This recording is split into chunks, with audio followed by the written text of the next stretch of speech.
Alright, I'm here in Worlds of Fun. It was quite the ordeal getting into this park. The season passes have not transferred over to the Enchanted Parks. So if you bought your Six Flags season pass through Worlds of Fun, you'll get in just fine. But if you bought your Six Flags pass through any park that has remained a Six Flags park, it will not get you into Worlds of Fun. So you have to go through guest services to get in. And so that means any add-ons will also not work. But he did give me a meal ticket to kind of make up for it. I was planning to come here tomorrow too, but considering the trouble that I had to go through just to get in the park here, I'm not gonna bother with that. I'm just gonna head on home tonight. I was even thinking of buying a fast lane for today. But after all that, since I'm just gonna be going home right after I'm done with the park, I won't bother with the fast lane. If it's too busy, I'll just head home early. Well, that is disappointing. That does mean that this will probably be my last visit to Worlds of Fun for quite a long time. So they promised that your Six Flags pass would still get you into all the Enchanted Parks, but that only applies if the park that you purchased your Six Flags pass from was an Enchanted Park or is now an Enchanted Park. So it's a complicated mess. So that means that I have no reason to stop in at Six Flags St. Louis or Mid-America by Enchanted Parks. No reason to stop in there on my summer trips. And I will be taking Michigan's Adventure off of my plans. And that's disappointing. I wanted to get back on Shivering Timbers and Wolverine Wildcat, but my pass won't get me in there, so I'll have to save that for another time. What that means is that I'll just substitute Kings Island for that. And Patriot gets mobbed at the start of the day. And normally the line does not let up. So if you can't get in the front of the pack, which I would have been if it weren't for my season pass issues, if you cannot get in at the front of the pack, you might as well just forget about Patriot unless you buy a fast lane. And of course I knew about this one. Timberwolf hopefully will reopen this summer. Don't know what work they've been doing on it for the last year and a half. Now, you don't want to blame Enchanted Parks entirely for everything, because Six Flags waited so long to close the sale that Enchanted Parks basically had less than a month to get everything ready once they took over. So they're doing the best they can. So I'll make my first ride of the day, Mamba. Hopefully the crowds haven't made their way back here yet. They all seem to flood Patriot and Spinning Dragons at the start of the day. I can't get used to Mamba with green track.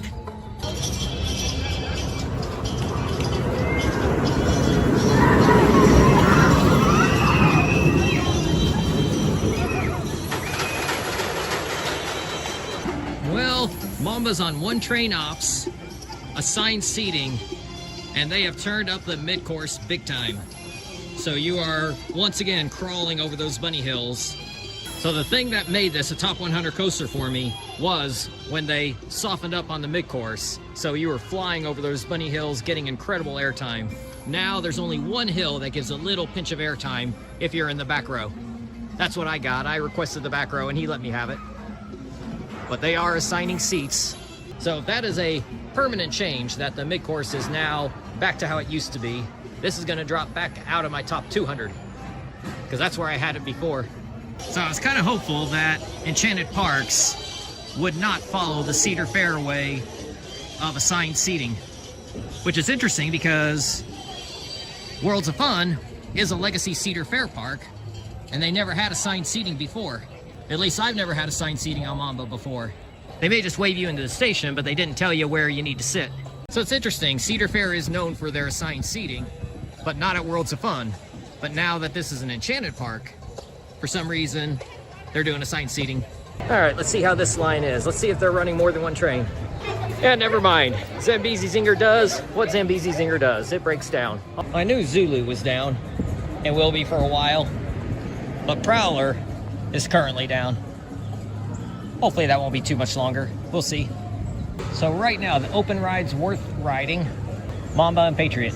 And both are gonna have like really long lines on one train. Well, I was gonna do another ride on Mamba, and it broke down. This is hilarious. Zambezi Zinger came back online. Took 65 minutes to get on, but I got on it at least. The line should have only taken 20 minutes, but with all the fast lanes, it took over an hour. They are running two trains, and yes, it is still riding quite rough.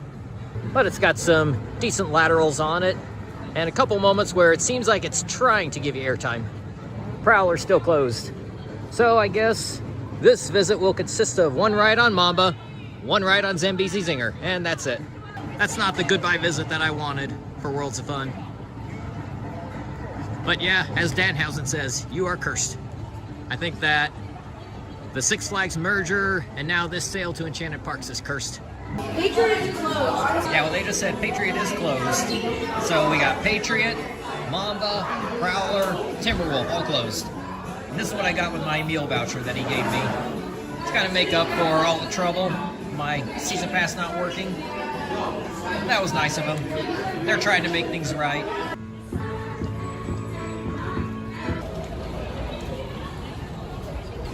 So this is at Geauga Lake. Well, this is not the farewell visit to Worlds of Fun that I had envisioned. I thought that ride operations would be better. I thought that Prowler would be running, and I thought my season pass would work.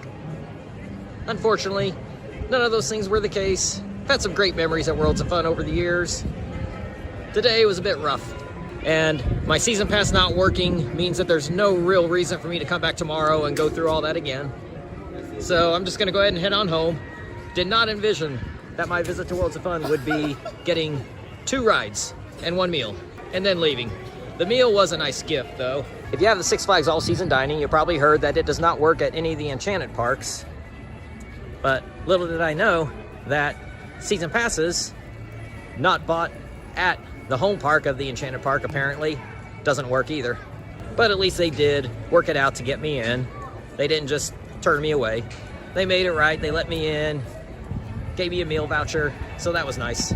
So that is a good thing to keep in mind if you've got Enchanted Parks visits on your itinerary for the summer and you got your season pass from a park that is still Six Flags. It might not work. It didn't work for me, it might work for you. It may only be some people that didn't have their season passes convert over. And I do want to follow up on how I handled the guest services when I was having my season pass issues. Just in case this happens to you, please be very respectful and understanding with the employees, because it's not their fault that these problems are happening. So just work with them and they will work with you. And that's how I was. I was very polite and respectful the whole way, and they took good care of me. He gave me the meal voucher, he walked me through the gates. So when you treat them with respect, they'll treat you with respect and work with you. There was a guy that was also in there. He had pre-bought fast lanes for the day from Six Flags, and they did not transfer over.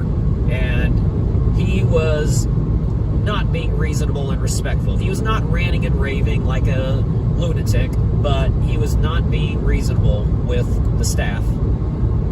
They tried to work with him. They did everything they could to try to work with him on it, and he just wasn't having any of it. So how much money did I waste on this trip? Basically about $45. Not that big of a loss. So if I would have stayed the night, I would have spent a little more money, but I would have been able to get by without a hotel. So before I erased it there, I did do the calculation. Going to Kansas City, I got 50 miles per gallon. Coming back, I got 48. And that's because I was driving into a little bit of a south wind, driving south on the way home. On average, that was a little under 49 miles per gallon, and that was the actual. It was estimating me at about 52 miles per gallon. So as usual, it was overestimating me by about 3 miles a gallon. And this is, of course, again, the Mitsubishi Mirage. I was able to keep it around 60 miles an hour for a decent chunk of it, but some sections I was going a little bit faster.